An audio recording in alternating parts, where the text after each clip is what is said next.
Patuloy ang pinaigting na kampanya ng NEPO laban sa illegal na droga at loose firearms na nagresulta sa pagkakaaresto sa 5 individual sa magkahiwalay na anti-illegal drug operations at pagpapatupad ng search warrant nitong Pebrero 26 taong 2025. Ayon kay Police Colonel Ferdinand De Hermino, Provincial Director NEPO, noong madaling araw ng Pebrero 26, 2025, alas 2:05 ng madaling araw, nagsagawa ng anti-illegal drug bypass operation ang mga operatiba ng Cabanatuan City Police Station, katuwang ang PDEA sa Purok 5, Barangay San Josef Norte, Cabanatuan City. Ang operasyon ay humantong sa pagkakaaresto sa isang 40 anyos na lalaking residente ng lugar matapos itong magbenta ng isang plastic sachet ng shabu na tumitimbang ng 0.30 gramo sa isang pusher buyer. Sa pagkakaaresto sa kanya, nakuha mula dito ang isang karagdagang sachet na tumitimbang ng 4.70 gramo. Ang kabuang nakumpiskang iligal na droga ay nasa 5 gramo na may halagang 34,000 pesos. Dinala sa Cabanatuan City Police Station ang narestong individual at mga nakumpiskang ebidensya para sa kaukulang disposisyon. Kinaumagahan, alas 5 Gs ng umaga, nagsagawa ng katulad na anti-illegal drug operation ang General Tino Municipal Police Station, katuwang ang PDEA sa Barangay Concepcion, General Tino, Nueva Ecija. Ang operasyon ay nagresulta sa pagkakaresto sa 3 lalaking individual, edad 29 hanggang 34, pawang mga residente ng General Tino. Nahuli ang isa sa mga suspek na nagbebenta ng isang sachet ng shabu na tumitimbang ng 0.07 gramo sa isang operatiba.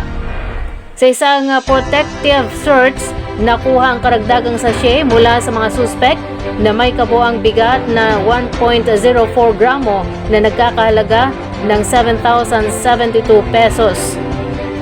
Samantala, alas 12 Gs ng tanghali, nagpatupad ng search warrant para sa paglabag sa Republic Act 10591, Comprehensive Firearms and Ammunition Regulation Act sa Purok 2, Barangay San Antonio, Cuyapo, Nueva Ecija. Ang operasyon ay humantong sa pagkakaresto sa isang 43 anyos na lalaking residente matapos makumpiska ng mga otoridad ang isang homemade caliber 38 revolver na walang serial number at 3 live ammunition para sa caliber 38.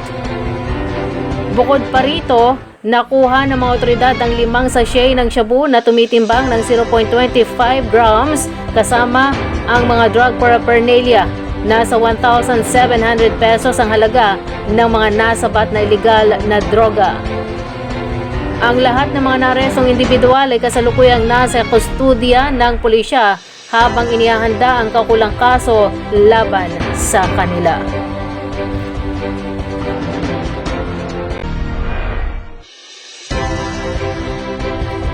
Nagsagawa ng pagsusuri ang Project Development and Monitoring Section o PDMS ng DILG Central Luzon kasama ang Locally Funded Project o LFP team ng DILG Nueva Ecija sa isang proyekto noong Pebrero 25 taong 2025.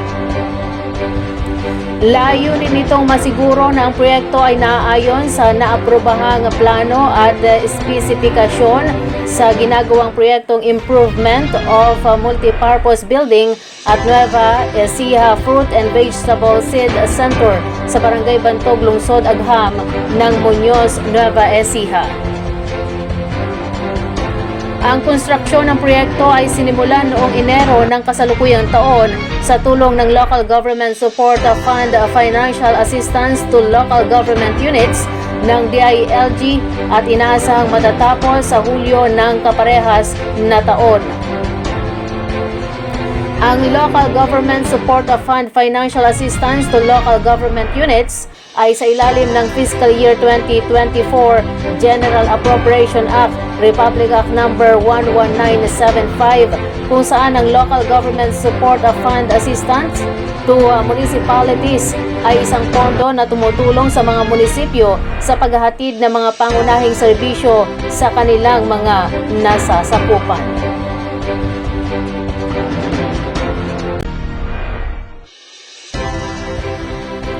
Pasok sa selda ang 3 wanted matapos maaresto sa pinakahuling manhunt operations ng NEPO sa lalawigan ng Nueva Ecija nitong Pebrero 26, taong 2025. Batay sa mga ulat na nakarating sa tanggapan ni Police Colonel Ferdinand D. Hermino, Provincial Director, na ang mga elemento ng San Leonardo Police Station, Talavera Police Station at Rizal Police Station ay nagsagawa ng magkakahiwalay na Manhunt Charlie operations sa kanilang nasasakupan.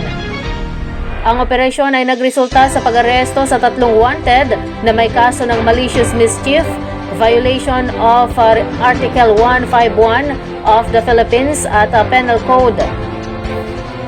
Samantala, bandang alas 10:30 ng umaga, nagsilbi ang mga elemento ng Gabaldon Police Station ng warrant of arrest sa barangay Bantog, Gabaldon, Nueva Ecija laban sa akusado na si alias Udi, residente sa lugar na naharap sa kasong 3 counts ng rape in relation to Republic Act 7610.